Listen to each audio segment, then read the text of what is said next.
What is up, guys? It is your friendly neighborhood Dingo, and today I've got some good news. In fact, it is some news that maybe a year ago I would have been very shocked to hear, and that is a minor party, Australia's populist anti-mass immigration party, is now the most popular party in the country. Yes, One Nation is now polling at a higher percentage than both Labor and Liberals. This is a very clear signal to me that people are sick and tired of the same story.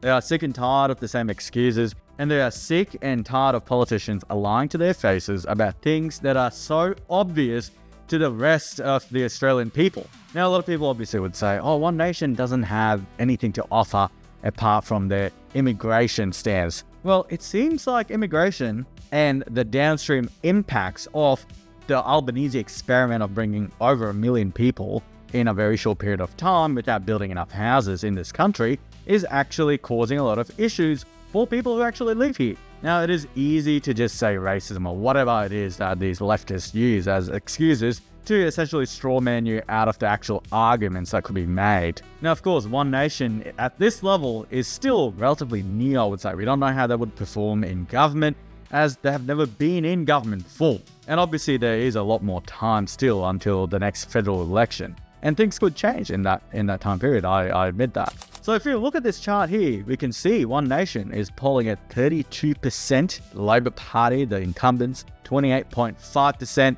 the coalition, only 16.5%. That is really low. And, you know, they were the mainstream Conservative Party, and the fact that they are polling so low, and obviously people who would have previously voted for Liberals, they are now probably voting for One Nation. And even people who would have voted for Labor, somewhat moving to One Nation because of certain issues like the immigration policy that Anthony Albanese has adopted. And I also think this says a lot about the Liberals and the apparent Conservatives that they are, because people, I feel like, don't really believe they are Conservative. Some people actually believe that they are Labor light. In fact, I've seen leftists actually say, hey, I have some advice for the coalition, and that is to be more like the Labor Party. And I think they have genuinely taken this advice. I mean, we can see it in many areas. Like, for example, we've recently had that issue where, you know, Australia has decided apparently there is no such thing as a biological woman. And when you think about that issue, for example, the Liberals were in power. They had the power to essentially change the Sex Discrimination Act. But did they? No, they didn't. It was during their time that immigration numbers, prior to COVID, the 5 years prior to COVID, that immigration numbers also exploded. It is also during their time that they didn't do anything about the growing Islamic extremism problem. They didn't do anything about, you know, two countries dominating immigration numbers in this country. It is during the coalition's time that a lot of this happened. So no wonder nobody trusts them anymore, and that includes me. Like, even today, I feel like it is very hard for me to say, oh, yeah, you know what, I'm going to vote the Liberals because I don't like Labor. I've never done that. Probably don't plan on doing that again unless they can offer something really substantial. And on a two-party preferred basis, this is exactly why One Nation still polls at 51% compared to the coalition at 49%. And they actually poll lower in a two-party preferred basis compared to Labor, whereas One Nation, it's almost close to the margin of error, I would say. I feel like on election night, this could go either way. Now, let's get back to immigration, because Anthony Albanese, for example, has something to tell all Australians, and this is fantastic news apparently, because he has now announced 45 new social and affordable homes in Melbourne are ready for people to move into. No, this is not a typo. 45. 45. Think about that number for a second. That is the amount of houses the Anthony Albanese government has built for people who are struggling and they need social housing because they can't afford to buy or rent out homes otherwise. And I looked this up, and this is going to blow your mind. So if we're just judging this based on the 2025 net overseas and long-term arrival numbers, within the next hour, more people would have arrived in Australia than the number of new houses, new social houses that Anthony Albanese has built here. And by the time today's over, yeah, you can already take a guess as to how much that number would be. I think this government genuinely thinks people are retarded. They think you're too stupid to understand what they're doing. But we all know what they're doing. And I feel like after the budget, people are genuinely pretty pissed off because, I've never been a big fan of negative gearing. I'll be honest about that. But I've also never thought that if you changed it or fixed it, did something to change negative gearing policy, I never thought it would automatically or magically fix the Australian housing market or even bring the prices down. I never thought that. And this is why even on places like X, I've been saying the best thing you could do, number one, reduce immigration numbers, because it is a government lever, essentially. It's nothing more than that they could just turn on and off at any time they wanted. And also fix bracket creep. These are the two policies they need, and they are avoiding it because they are able to tax you more and more every year despite you getting more and more money. And they'll offer you some bullshit $250 and say, oh, this is a little tax cut, when they're taxing the shit out of you every single year more and more because of bracket creep, and they'll never ever fix that. Obviously, the coalition actually announced fixes for the bracket creep in the two lowest brackets, I believe. And they also announced something interesting, which was that they are going to cut off welfare benefits for permanent residents. If you are not an Australian citizen, you are not entitled to welfare. And apparently, this is very controversial. Just have a look at taxpayer-funded ABC's question here to the opposition leader. But importantly, it's saying that we're going to put Australian citizens first, not rip money out of private health insurance for older Australians or veterans. These measures for migrants, as you say, they are about focusing on the idea of citizenship, pushing people, if you like, towards citizenship.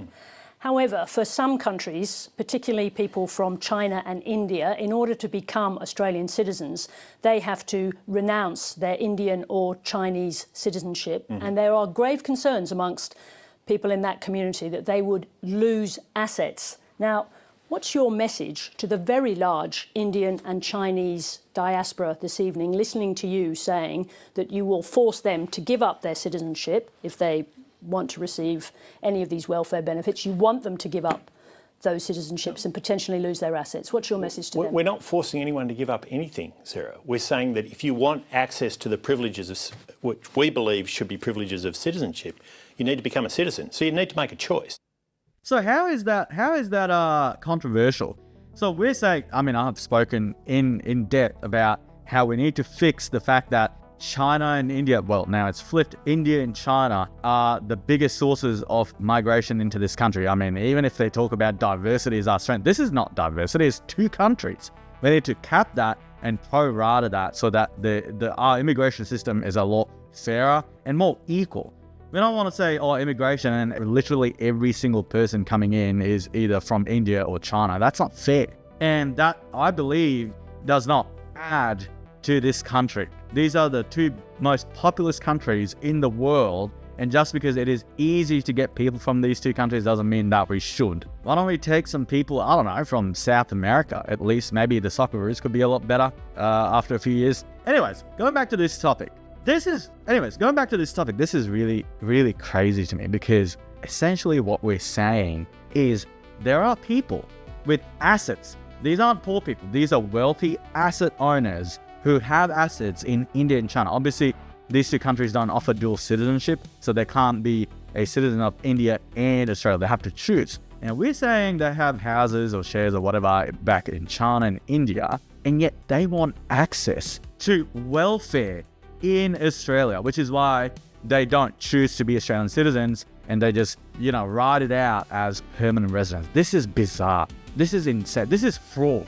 You and I are paying taxes out of our asses to fund wealthy asset owners from China and India so they could get on benefits in this country. Angus Taylor's right. You choose. You have to choose. I am completely against dual citizenship in Australia. I feel like dual citizenship actually makes the whole social cohesion argument really weak, because either you're fully for Australia or you're not for it at all. But if you think about it, this is just fraudulent, isn't it? It really is, because we are funding wealthy people to take advantage of this country using this little loophole. They're not really committed to Australia. They're committed to China and India. They want to take advantage of this country. They want to use it as a little economic zone. They want to extract Australia's wealth and yet still keep that connection. They're actually loyal to India and China. That doesn't work for me. And I'm pretty sure it doesn't work for you guys either. And I am fully supportive of this. I also don't think this is as mysterious as people make it out to be, because I always come back to this guy called Samaras. And there's a good reason for it, because he is a Labor pollster. He knows their internal workings. He has their internal data. And, a lot of their policy, all of that is made based off their data. And generally, they're pretty good at it. But this person is also fucking crazy, because he says out loud everything that the Labor government and these progressives, I don't even know what to call them, these progressives, they're what their ultimate goals. And honestly, it is to just destroy Australia. It is to balkanize it. It is to create parallel societies, like Parramatta is going to be for the Indians, Box Hill is going to be for the Chinese. We don't want that. That is not social cohesion. That is not even a multicultural society, really. That is a failed society. Societies like that have never, ever worked, because all it's creating is resentment between these cultures and peoples who should realistically be essentially forced to integrate into Australia. But in this case, it is not. And listen to what he has to say about this. On a political strategy that is not going to be focused to these other cohorts that we've been talking about, you're going to run out of tarmac. The median age of someone who was born in the UK and lives here is 59. The median age of someone who was born in India and lives here is 36. So you have one cohort that's growing and starting families, starting businesses, becoming the new Australia, and will shape the political landscape for years to come. Yeah, see what he's saying? It's all a little economic zone to them. They really don't care about social cohesion or any of that. That is just a facade. That's just buzzwords that they use. For them, it's like, yeah, the older English migrants, they're not going to be working anymore, so they're just going to import a labor force from India. They don't care about the consequences of that. I'm pretty sure the vast majority of Australians, for economic reasons, so that GDP grows a percentage or two every year, they're not going to want to turn Australia into India. Because by all metrics, despite India being a nuclear power and being a geopolitical rival, yeah, look at the videos and images coming out of there. Is that what we really want? No, of course not. So just because people are younger doesn't mean that we are going to replace the population here with new people just for that little GDP improvement. And yet this is the person. These are the people who advise the Australian government. These are the people who work within or side by side with the Australian government. Look at what they're saying. And he actually doubled down. He goes, the One Nation wave is real. The wave is steep and it breaks and dissipates when it hits diverse, university-educated and young suburbs. Labor's wall. The wall is the Indian-Australian software engineer in North Parramatta, whose parents put themselves through master's degrees in their 40s to set up their family for a better life in this country. The wall is the Chinese-Australian accountant in Hertzwell, whose mother runs a bakery in Forest Road and whose son blah, blah, blah, blah. So he does all of that. But you should read between the lines here. What is he saying? He's saying Labor is importing a sectarian voting bloc, whether it be Chinese or Indian, to ensure that there is a permanent left-wing Labor government in this country, because they know.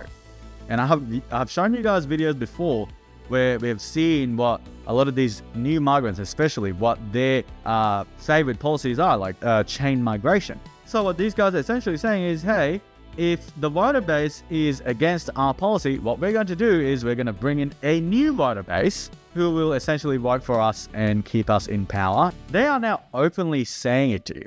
And I've said this before, even in America, I feel like we saw very clearly with our eyes what the Democrats were trying to do with the southern border policy. They said, oh, we have no power to stop it, so let's bring in 10, 12 million people while Joe Biden was the president. Actually, they had the power. We saw that after Trump came back to power and stopped that. Their plan was to bring in enough people, naturalize them. They know these people are going to vote for the Democrats because they keep giving them benefits and they allow chain migration. So this is a permanent underclass that will keep permanently voting for the left. This is what their plan is, and I feel like this plan can be replicated across many countries. Because at the end of the day, these people don't even believe in sovereignty. They don't believe in sovereign borders. They don't believe Australia is an actual country. They don't believe it is sovereign. They believe that sovereignty was never ceded. Remember that. So going back to my point, no wonder why the populist anti-mass migration party is now polling number one in this country. Something that would have been ridiculous to even think about a few years ago. And on that note, guys, that's all I have for today. If you enjoyed that video, please give it a like, subscribe if you haven't already, and comment your thoughts down in the comment section below. As always, thank you very much for watching. I hope you enjoy the song that's coming up, and I'll see you next time. In the neon haze of a broken dawn, steel towers hum, but the wild runs on. A shadow moves through the circus below, half machine, half beast, with a violet glow. They thought the outback was lost to the flame, but a ding